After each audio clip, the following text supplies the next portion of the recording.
Story 1. Etymology. Dashboard. The dashboard is a board on the front of a horse carriage meant to keep mud from kicking up on the passengers when the horse dashes.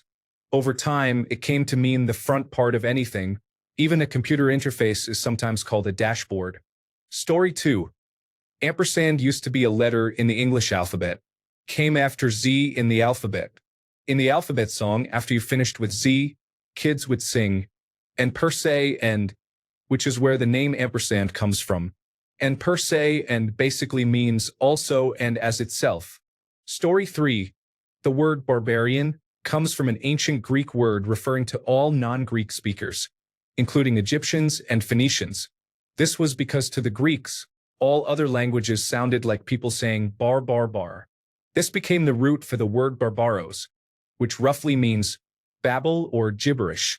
It was later adopted by the Romans to refer to any culture that did not practice Greek or Roman traditions, even though Latin speakers were technically classified as barbarians because they didn't speak Greek. Due to old xenophobia, it eventually came to mean uncivilized. And from there, it made its way through the centuries into Middle English. Story 4. Pumpernickel comes from the German words pumpern, meaning to break wind, and nickel, meaning goblin, apparently due to its indigestibility. Their bread is so coarse it would make the devil break wind. In 1756, their bread is of the very coarsest kind, ill-baked and as black as coal, for they never sift their flour. The people of the country call it pumpernickel. The Grand Tour, or A Journey Through the Netherlands, Germany, Italy, and France by Thomas Nugent, Volume 2, page 80. Story 5. The word bear in many languages in Europe, including English, just means brown thing. There used to be a proper name for bear, but it was taboo because saying it was believed to summon a bear, who would then kill everyone. It was so taboo that it was eventually forgotten, and the euphemism brown thing became the name. Ancient people were extremely scared of bears. The Arctic draws its root from Arctis, Greek for bear, so it's the land of bears. The Antarctic is thus the land without bears. Story 6. Roger is just the modern English equivalent of the Old English and Old Norse name Hrothgar. Additionally, Hrothgar means famous spear, and is the name of the Danish king in the medieval epic poem Beowulf. Story 7. Etymology. Melon is not particularly interesting in itself. It came from ancient Greek, through Latin to Old French, before finding its way to English. All along the way, it referred to various gourds. However, and this is the interesting bit, melons was slang for breasts in Greek, and it retained this slang definition as well as its real definition all the way to English. Usually, in etymology, you keep one definition or the other, and never both, which makes it really interesting. Also breasts. Entomology. The Japanese redbug, in addition to having the most creative bug name ever, is one of the few known non-eusocial. Non-eusocial refers to insects that are not colony bugs like ants, bees, or termites, insects to take care of its young after they hatch. Story 8. The etymology of tawdry is a real ride. There was a 7th century Anglo-Saxon saint named Ethelthryth. Now, nobody, not even 7th century Anglo-Saxons, wants to go around trying to pronounce that dense forest of teaches, so she was commonly known as Saint Etheldreda, and later, linguistically lazier people called her Saint Audrey. Saint Audrey was the patron saint of a town called Ely, and the folks of Ely held a fair every year in her name. One of the primary products on offer at these fairs was lace. Saint Audrey's lace was said a few too many times and got slurred down to tawdry lace. Over time, the lace fell out of favor. It was mainly made by peasant women, and thus viewed as cheap, and the Puritans looked down on lace garments of any kind as ostentatious. Tawdry then began to be used to describe other things that were cheap and ostentatious, and the modern definition of the word was born. Too long. Didn't read. Tawdry comes from the fact that Ethelthryth is really hard to pronounce. Story 9. The word quintessential has one of my favorite etymologies. You can break it down into quint and essential. Quint as in 5. Essential as in essence or element. To be quintessential is to be the 5th element of something. To be the thing's spirit. Story 10. Etymology. Nightmare.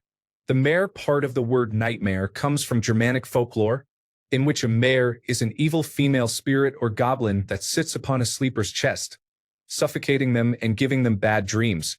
So basically, the word comes from a description of sleep paralysis. Entomology: honeybees have to make about 10 million trips to collect enough nectar for the production of 1 pound of honey. Story 11. Etymology: the English word silly has meant a ton of different things since it was first used.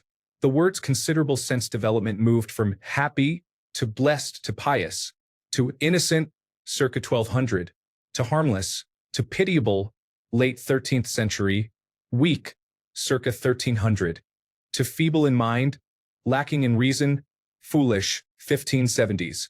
Further tendency towards stunned, dazed as by a blow, 1886, in knocked silly, etc. I don't know much about bugs besides Drosophila though. Story 12. Etymology: Nimrod was originally a compliment referring to one's hunting skills, Nimrod being a biblical figure known for his ability to hunt. But the definition changed because people did not understand Bugs Bunny was calling Elmer Fudd a Nimrod sarcastically.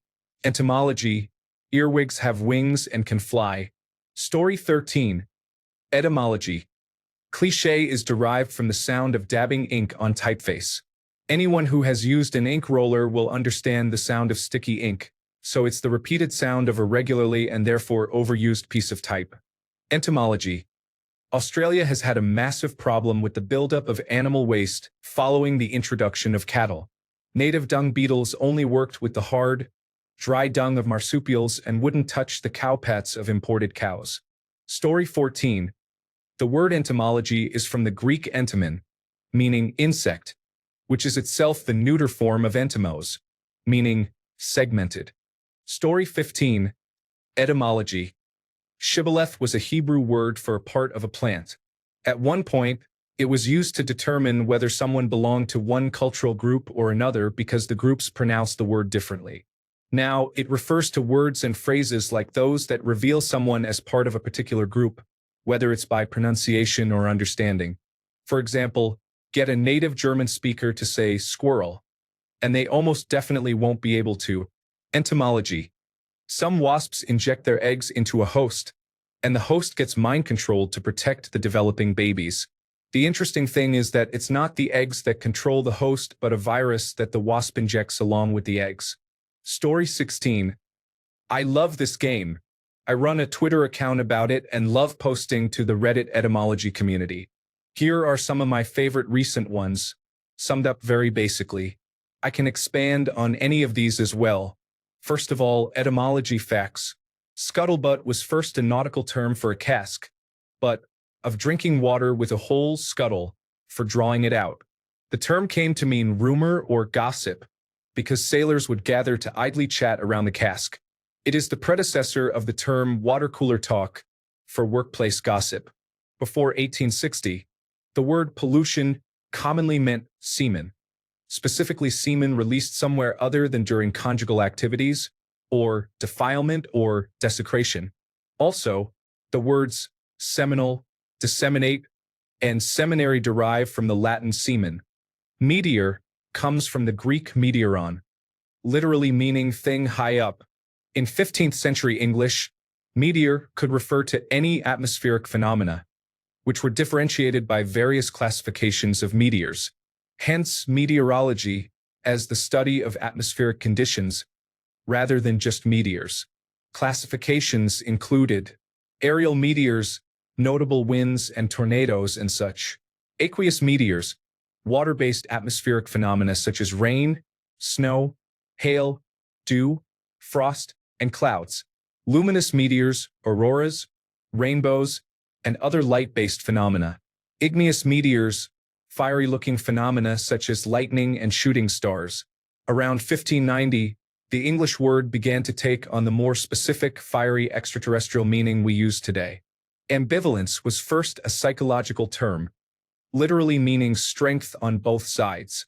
Paul Eugen Bleuler, the psychologist who coined it in 1910, also coined the term schizophrenia, a splitting of the mind, and autism, from Greek autos, self, feisty, spirited, lively, arose in 1896. Before, feist meant small dog, a shortening of fisting cur, stinking cur, wherein fyst meant to break wind. Supposedly conflated because ladies would blame their gas on their lapdogs. In sum, feisty equals farty dog. Alchemy is from the Greek chemioa, which was either from chemia, a name for Egypt meaning land of black earth, or the Greek kymatos, that which is poured out. It was often used as a scientific term until the 1600s when chemistry arose from it, leaving alchemy with its more mystical sense. The word tabby came to refer to cats in the 1690s due to their fur pattern, which resembles a striped silk taffeta also called tabby, originally via French, from the name of the Baghdad neighborhood Atabi, where rich silks were made. The area was named after the Umayyad prince Atab. Clone, as a term for the production of genetically identical individuals, was coined in 1963 by J.B.S. Haldane. It was predated by the horticultural sense of clon or clone, the process whereby a new plant is created using cuttings from another.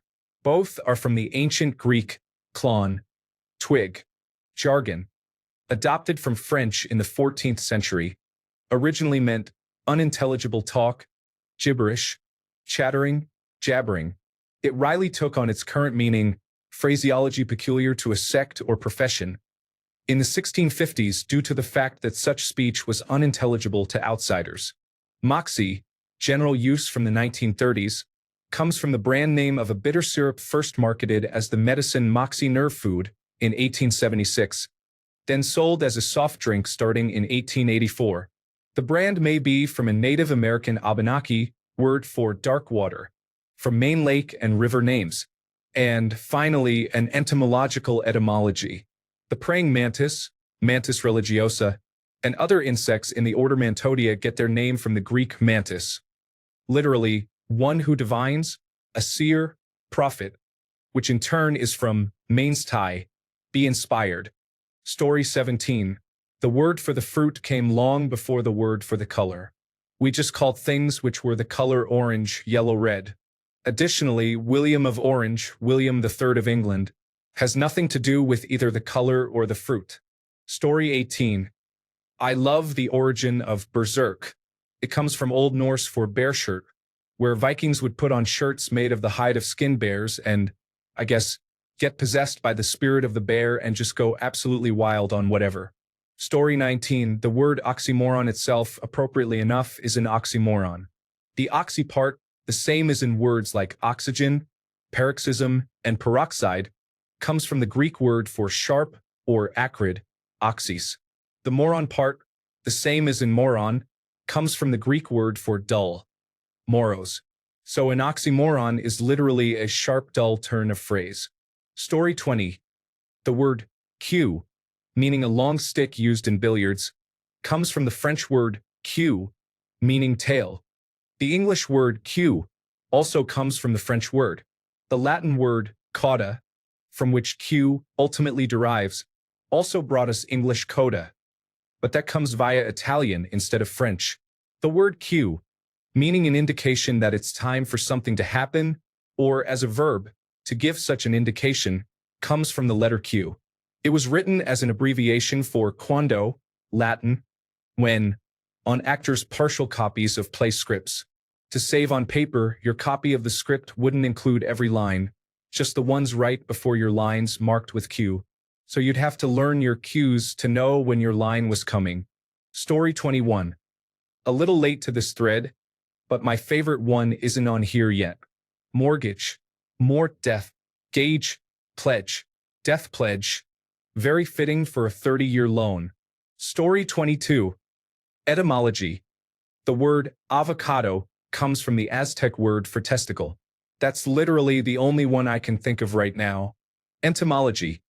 The largest insect on Earth, the weta, has a unique survival mechanism. When winter rolls around, they die. They physically die. There is no heartbeat or brain activity, and their brains rot. Nobody knows how they do it. But the moment the weather warms up and the frozen weta thaw, even without their brains, their hearts restart, and they go on to breed before dying for real. Also, they hiss. Good luck with that. Story 23. Entomology. You can kill cockroaches with plain isopropyl alcohol in a spray bottle. You don't need to buy those special bug sprays if you only need to kill them on the spot. Spray them and don't stop because they will try to run away, but they will die after a couple of minutes. Try to catch them in a can, spray them with alcohol, and they will die. It works because they dry out and die. I never had to resort to a broom. Also, it is more environmentally safe and won't hurt your pets. Story 24. Third-year entomology undergraduate here. There are actually plenty of interesting bug facts. My favorites are parasitoid wasps and mind control. Some parasitoid wasps can inject a toxin into a caterpillar to get it to defend their eggs from aphids, the wasp's predator.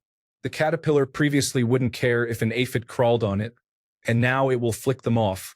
Another interesting fact about parasitoid wasps is that some of them, especially ichneumonids, have such sensitive sensory structures on their feet, called tarsi, that can detect a moving grub within a tree. Doctors are trying to figure out how to detect something so sensitive to apply it to internal human issues. Here is another interesting fact about flies.